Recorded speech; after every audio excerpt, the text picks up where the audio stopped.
வணக்கம் நண்பர்களே. இன்னைக்கு நம்ம டோரமான் மற்றும் நோபிதாவின் ஒரு காமெடி அட்டகாசமான கதையை பார்க்க போகிறோம்.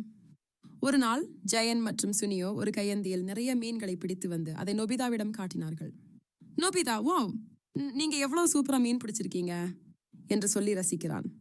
அதுக்கு சுனியோ, நான் ஒரு குடியிருப்பு காம்ப்ளெக்ஸ் பின்புறம் இருக்கும் ஆற்றில் இந்த மீன்களை பிடிச்சேன் என்கிறான். உடனே ஜெயன் மற்றும் சுனியோ மீண்டும் மீன் பிடிக்க அங்கே சென்று விடுகிறார்கள். நோபிதா, டோரமான், நாமும் போய் மீன் பிடிக்கலாமா என கண்ணை கொடுக்கிறான்.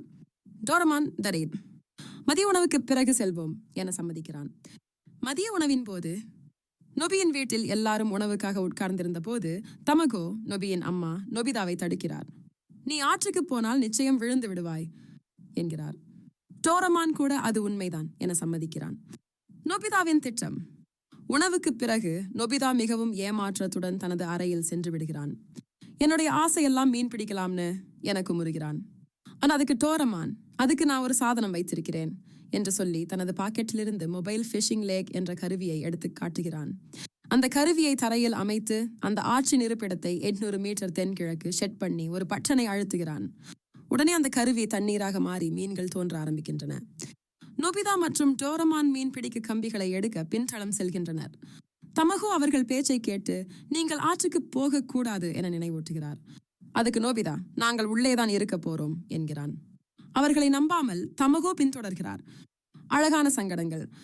அறையில் இருந்தபடியே நொபிதா மற்றும் டோரமான் மீன் பிடிக்க ஆரம்பிக்கிறார்கள்.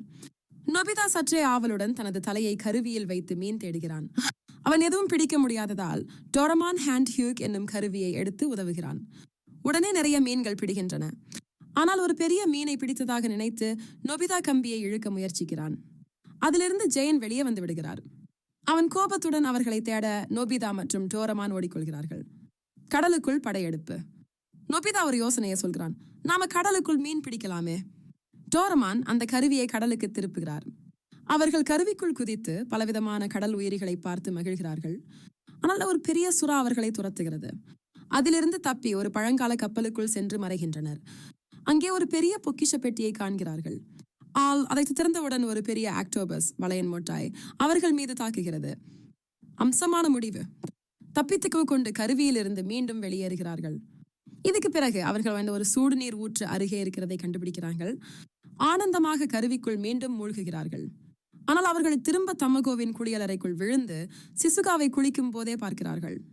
சிசுகா கோபத்தில் சோப்பும் பக்கெட்டும் எரிகிறார். அவர்கள் எல்லாம் கடைசியாக தங்கள் அறையில் சிரித்து முடிக்கிறார்கள்.